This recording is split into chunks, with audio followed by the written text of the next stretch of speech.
I just want to do a quick introduction before she starts her presentation. Today we are sort of going back to an era where trekking was sort of just originating in India to a time around the 1970s. Even my father, Captain M.S. Kohli, who was on Everest in '65 and then did a lot of climbing, he joined Air India in 1971 with the purpose of promoting trekking around the world. So he would travel, and give talks. Must have given over 500 talks around the world in past 70s. In Nepal at that time, there was some trekking was getting organized, and I guess within the Indian system, Christina started off in the Manali region. So it's I think we were all fascinated at the Himalayan Club to hear her experiences, that how things were at, back in that time, what were the challenges, and what was the way in which she spoke to folks abroad, and she was essentially marketing to people overseas. And apart from that, there was a question that there's no virtually understanding of trekking, so virtually we were starting from scratch. She wrote a couple of books on her travels, one on her travels about the Gadis, as well as about the trekking business at that time. And it's great that she ran an operation for nearly 20 years. And subsequently that particular initiative has now turned into a more philanthropic effort at the Miyar Valley to support the locals in some fashion. That project is also now underway and it's emerging. So I think all in all, we're looking forward to just hearing from her about the early days of Indian trekking. Thank you. Good evening, everybody.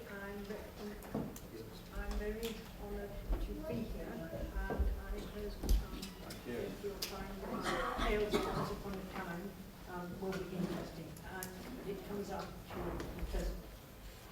So what I've called this talk, Visitors and the Visited, Tourism in Remote Areas, Past and Present. So looking back from 2015, Western Holidays, initially the Kulu Trekking Agency, could be said to have put Manali and Kulu on the trekking map.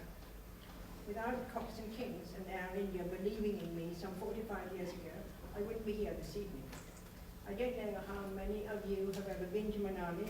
Those who have may be surprised to know that in 1970 there was only one taxi and only about 10 hotels or guest houses.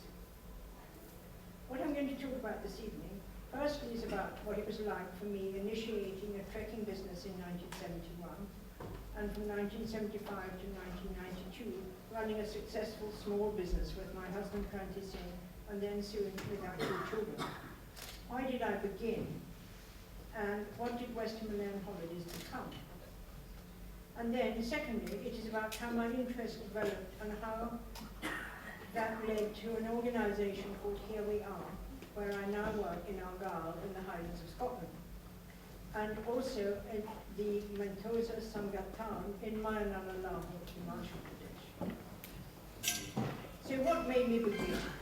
Sometime in the late 1960s, I found 2 books in the School of Oriental and African Studies in London. One was called Kulu, the Silver Country of the Wazir, and the other was Lights and Shades of Indian Hill Life. They described the terrain and bits of the route from Simla to Kashmir, via Kulu, Lahore and Tangi. I wanted to explore how the terrain had changed since the early 1900s and how different my own perceptions would be to those of the book's author. So, in 1971, I persuaded a friend, John Kay, now a well-known writer on India, to come too. We wanted to start from Simla, but there was no infrastructure there at all. In Manali, it took us a week at least to get going. We had an introduction to the doctor at the Mission Hospital, who introduced us to a Nepali who worked at the Mountaineering Institute, who introduced us to 3 men, one of whom abandoned us after the first week. In the end, we trekked for 5 weeks. I revelled in it, and by the time we arrived in Kashmir, I didn't ever want to stop.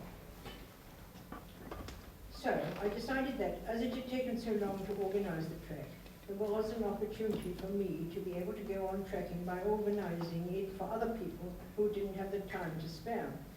So I set up a company called the Kulu Trekking Agency Limited, bought tents, sleeping bags, haversacks, etc., and shipped them out via Calcutta to Manali and got some brochures printed.